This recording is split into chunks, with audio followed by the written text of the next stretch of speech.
सच्चिदानंद भगवान की जय। सुखदेव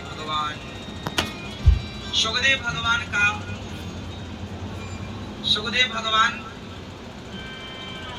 श्री, हम आपका परिचय जन्म से कराए।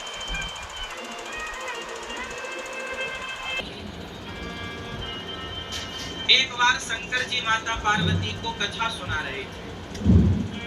ये घटना है अमरनाथ की। अमरनाथ के जंगलों में शंकर जी कथा सुना रहे हैं। माता पार्वती सो गई, जैसा कि हमारी कुछ मैया लोग सो ही जाती। जब सोई तो जहां शंकर जी कथा सुना रहे थे वहीं पर एक तोता था, छोटा शुक।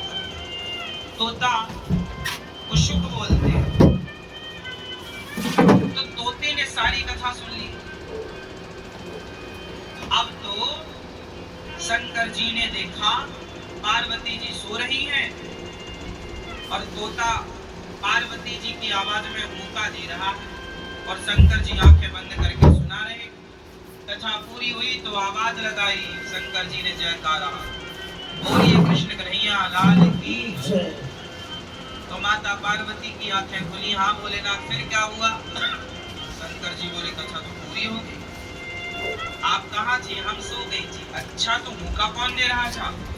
अब शंकर जी घबराए कि मेरी कथा किसने चुरा ली भाई। छोटा सा तोता बैठा चिक चिक चिक चिक चहक रहा था। अब तो शंकर जी को गुस्सा आया कि इसने सुन ली चोरी से। त्रिशूल निकाला, मारने दौड़े। तोता भागा। भागते भागते वो अमरनाथ से बद्रीनाथ पहुंचा। बद्रीनाथ में वहां व्यास गुफा में व्यास जी की पत्नी सरस्वती नदी के तट पर स्नान करके अपने बाल सुलझा रही थी कि उन्हें जमहाई आती है।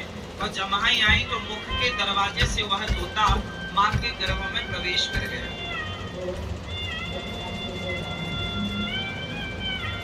और तब तक शंकर जी आ गए। तो व्यास जी की पत्नी बोली, आप यहाँ? शंकर जी बोले, देवी हमारा एक चोर आया है यहाँ, हमारी कथा चोरी से सुन ली। तो व्यास जी की पत्नी बोली कि आपकी कौन सी कथा सुन ली? बोले अमर कथा। व्यास जी की पत्नी ने कहा, शंकर जी यदि आप उस पक्षी को मार दोगे और उसने अमर कथा सुन ली और यदि वो आपसे। शंकर जी बोले बात तो ठीक है। शंकर जी चुपचाप कैलाश चले गए। सच्चाई तो ये थी, कथा उस तोते को ही सुनवानी थी। पार्वती मैया को तुम निमित्त बनाया। राधे राधे, हरे कृष्णा। अभी रूम सफाई हो रहा है, सफाई हो गया है पूरा। बड़ा गर्द कर दिया। नए नए फूल इनके बिस्तर लगेगा, तुम सिंहासन। तुम्हारी माँ को बड़ी पीड़ा हो रही है और तुम भी माँ के पेट में हो, बड़ा कष्ट हो रहा होगा। बाहर संसार में सुख है, आओ। अंदर से आवाज आई, पिताजी मैं बाहर नहीं आऊंगा। क्यों बेटा? बोले बाहर भगवान की माया रहती है। जय श्री राम। बाहर कौन रहता है? बाहर कौन रहता है? भगवान की माया। अच्छा, माँ के पेट में भगवान की माया नहीं है। छोटे से बच्चे पर माया का प्रभाव। छोटा सा बच्चा कपड़ा पहना दो तो अच्छा, ना पहनाओ तो अच्छा, खाने दे दो तो अच्छा, ना दो तो अच्छा। छोटा बच्चा है, वो कोई डिमांड तो करता नहीं, उसे कोई फर्क नहीं। वो ये नहीं जानता कि ये मेरी माँ है, या उसे जो गोद में ले ले, जो दूध पिला दे वो उसी के पास रह जाएगा। छोटा सा है ना, 2 दिन 4 दिन महीने भर का, वो नहीं जानता किसी को। आया ना, उसे कोई माया नहीं घेरी। व्यास जी बोले बेटा बाहर आओ।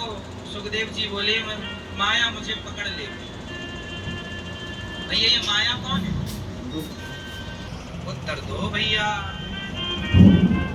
हाँ आपसे पूछ रहे हैं, उत्तर दो, माया किसे कहते हैं?